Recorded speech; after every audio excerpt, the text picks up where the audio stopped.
Nkwebaza omulungi essaawa zino alindidde amawulire agataliiko mu Ttuntu mugenda okumanya biki ebifudde okuva ku makya mpaka ssaawa zino mukaaga olunaku lwa kutaano. Ekyo mukimanyi bulungi nti amawulire mbasi gasoma nzekka era nga n'olunaku olwali gwetukuleetedde bamuyita Umaru Mwanje.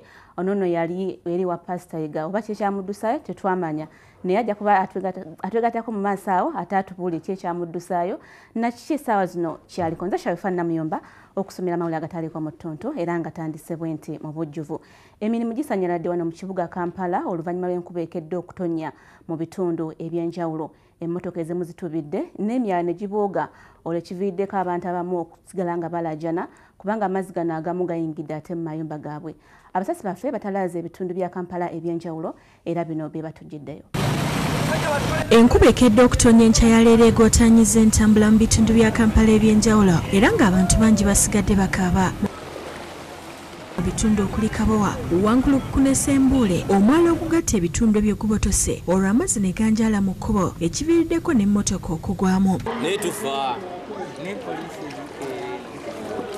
emyala gitutwala emyala mimpi ebintu byonna bigenze byonna bigenze kati abaana baffe bagendere. Omusasi waffe watuukiddewo asanze poliisi y'ebidduka erese kasirinje nga basikayo emmotoka eno era n'etwalibwa.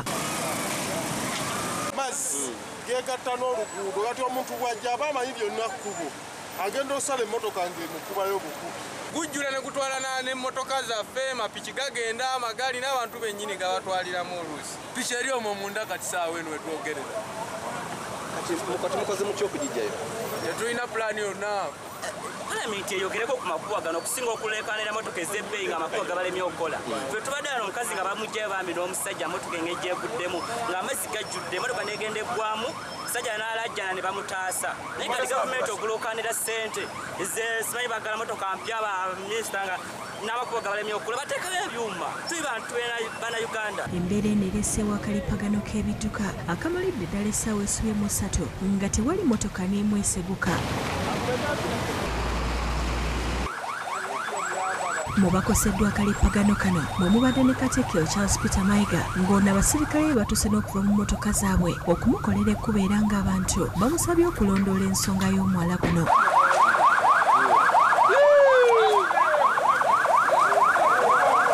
Tusaba batereekeza amakubo laba n'omukulu Katikkiro wa Buganda yaayita. Gavumenti etuyambeko kiri ekintu kimu etuzimbira amakubo ereke kulatiyagaasi kuba bantu.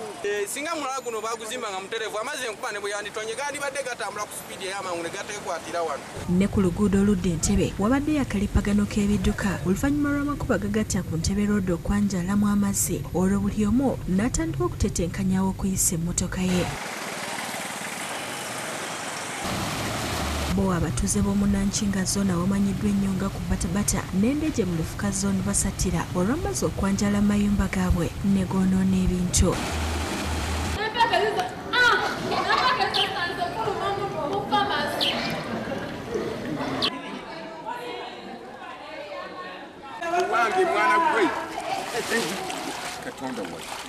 Waliwo n'omukazi alajanye nga talaba mwana we gw'agamba nti afulumizanga enkuba etandise okutonnya n'ataddamu kumulaba.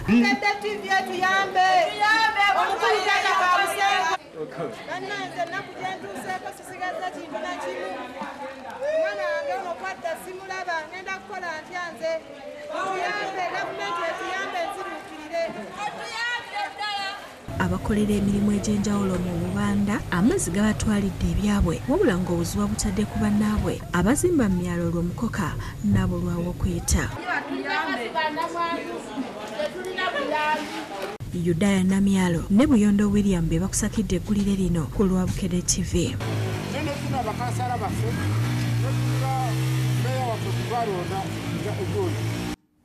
Tubasaasidde bannaffe wetono gubadde n'ebitundu eby'empigi era nga nabaayo tebasigaza kantu oluvannyuma lw'enkuba ey'amaanyi ekedde okutonnya.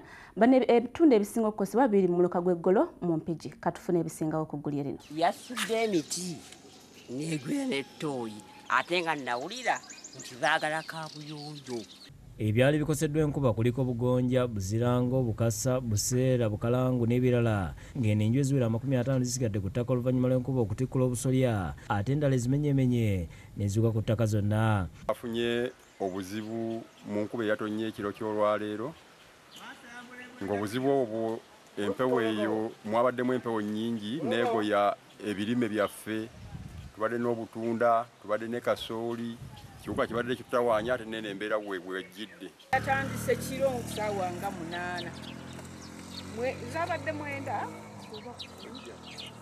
kati neekola ki netandika okutonnya nagenza okwala amataffaali gatandika okugwa n'akasolya ne kabuukako nga ndi muno bo bannannyini maka agagudde kuliko muzeeyi Kayondo Muhamudu ku kyalo Bugonja nga wakabeerawo ne mukyala we n'abaana 15 naye nga kati boolekedde kusula mu miti olw'enje okugwa ngamba omunaalo enkuba eno gy'okulya bw'etonnya ejja kubeera mbi nze njiwulira nti etonnya wa nga nagimulako dda akaseera nga netuddewo netwebekka era benageza okuyangira enkuba eddamu nange banaalonga enkuba ejja kuba mbi kati nabadde n'akatooki olwenkuba ekibuyaga tandise okufuuwa nemulisa bwenti waggulu nageyinza okumulisa bwenti waggulu nga bategagira gati mu birala ebyonoonese kuliko ebirime nga n'emiti gisigadde gisiguse abatuuze nga baliwo ne ssentebe w'ekyalo Bugonja Kagume John bagambye nti enkuba yabadde yakubatta naye Katonda n'abayamba yatikudde akasolya kange amabaati negateeka wali gonagona gefunyizafunyiza engoye zange zona zatobye balajjadde gavumenti ng'eyita mu kitongole ky'ebigwa tebiraze okubadduukirira kubanga tebalina kantu ke basigaza bukyanga mbeerawo sikirabanga ebintu ebyo nasooka kubiraba mitiyana enkuba yatonnya emisota ne gifa muzira ne bakuŋŋaanyiza mu makutiya kati bino bizze wano mu ggolo nze bukyanga bo sikirabanga amayumba nga n'okugwa weegati ebyo nga biri bityo omuliro gukutte ne gwonoona ebintu ebiwerako mu kibuga ky'Empigi omuliro guno oguvudde ku masannyalaze okufuna obuzibu ekivuddeko ebintu eby'enjawulo okwonooneka n'emirimu okwesibwa mu banka ne mu maduuka abasinza okukosebwa be ba Stanbic Bank esangibwa Empigi amasannyalaze bwe gakyankalanye ne gookya ebintu omubadde kompyuta n'ebirala ekivuddeko abakozi ne bakasitoma okusoberwa wetuukidde ku banka eno ng'abasirikale abazikiriza omuliro okuva ku poliisi y'e Buwama bamaze okuguzikiza n'okutaasa amasannyalaze obutonoona bintu birala kyokka nga tewali mulimu gugenda mu maaso ekinyiriza bakasitoma abadde bazze mu banka baŋambye essaawa ziweddeko tugaddewo lelelele kubanga kasitoma keya yeetaagisa amasannyalaze gano era gookyeza ne maali y'abasuubuzi okulina ebyuma ebikozesa amasannyalaze nga fridge kamera enkesi nga nabo basigadde bakyebuuza ekivuddeko amasannyalaze okwekyanga ngenza okubanga balobu zibu emu ebwatuka nendala nebwatuka nembaga banne balobu ezo zibwatuse waliwo obuzibu nene musooke mugyeko ettaala ezo bate tebanamaliza kuziggyako ng'ebbaba eryeyongera ngenza okulaba firiji zivaako nga bwe ziddako tulwanyisa okuggyako firiji tulwanyisa okuggyako buli kintu kyonna abantu basaba ekikwatako okubayamba batereza amasannyalaze mu kitundu kyabwe okubawonya okufiirizibwa ng'emaali yaabwe Joseph Kinobe yakusakidde eggulu ku lwa Bukedde TV webale nnyo omunnaffe ate olutalo lw'abasamize awamu ne ssentebe w'eruwero oluzeemu akulira abasamize bw'alagidde ssentebe ono okubeetondera oluvannyuma lw'okubayita abafere bino byonna babyogedde ku kitebe kyabwe ekisangibwa ku lusozi lwa Nakaze olusangibwa eruwero wali abira kalimu ng'ono yakulira abasawo b'ekinnansi abeegattira mu kibiina kya Uganda n'eddagala lyayo asinzidde mu nsisinkano yaabwe ku kitebe kyabwe ku lusozi Nakazi mu disitulikiti ey'Eruweero n'aweera okutwala ssentebe Ronald Ndawula mu mbuga z'amateeka olw'ebigambo by'ayogera gye buvuddeko nga bwe twakulaga amawulire gafa agataliiko nfuufu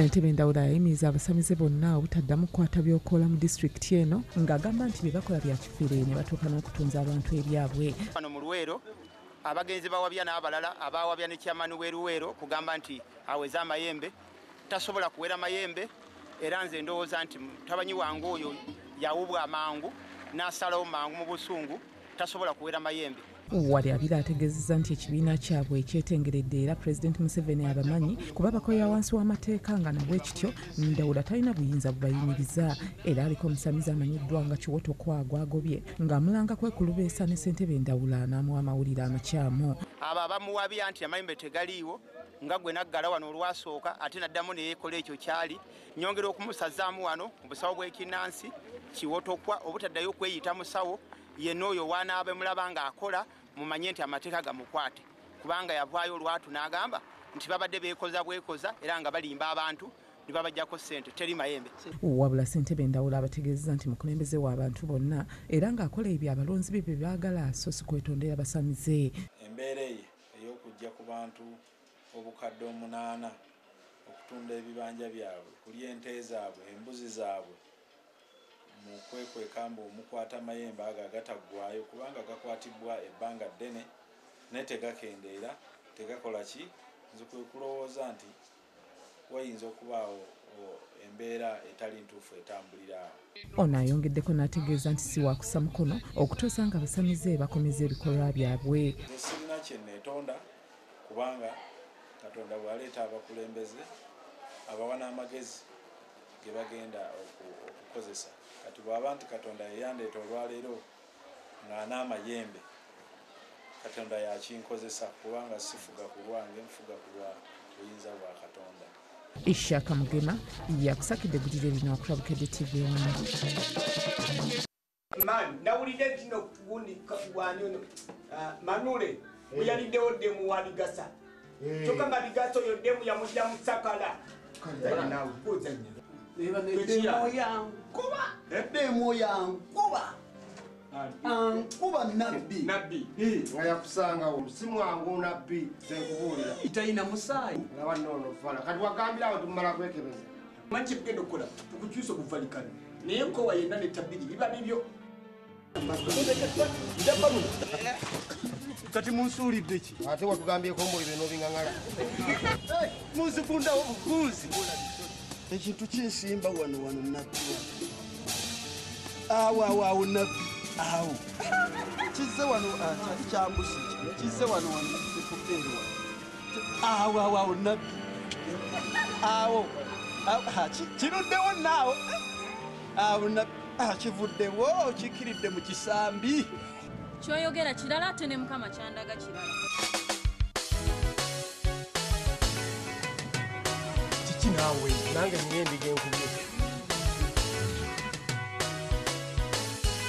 omukazi ekindese mu maaso gosise kulagulibwa nga balala kuba ndi mulamu nawo ndaba naye gwe wanfuukidde ekizibu okuva lwe nnakulaba onkuba ndowooza bino birimu ne Katonda n'ebirooto byenfuna nkumu nga n'ekisembyeyo kitiisa.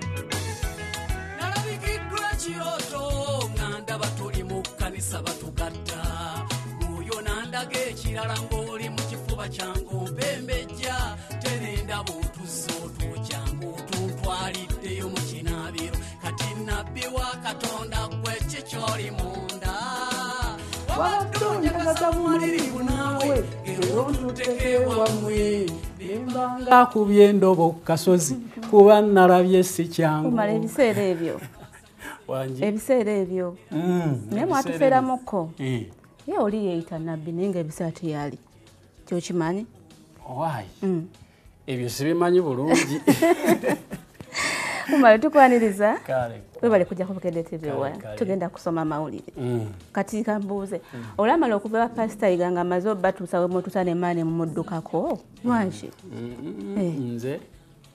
nze nagenda okugenda wa pasita nga nayimbadda ninga ffe twasinga kumanya kweza ennyimba ng'okyali ng'oli wa pasita waliwo oluyimba lwe bayita omusajja amala obbateekamu ssente ze n'amala obba promotinga ne mugamba ne muviira ne mudduka waliwo oluyimba nali nkola naye ali etikirumira oluyimba kanyenye nga akadde bwe nasookerako nagenda okujja eri nga nayimbadda naye kati nga essaawa zino mbeesinze wa Musumba Bright Muyengo ye manager wange.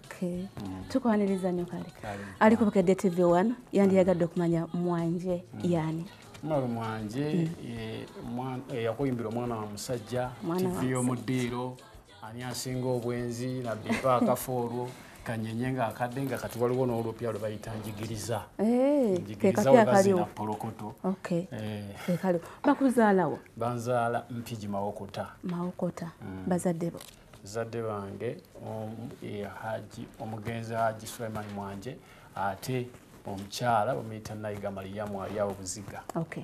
Kale katumulemu katono nnyo tukomawo n'ekitundu ekyokubiri manyi n'esooka oyita break gwagiyita tukomawo n'ebirala bingi.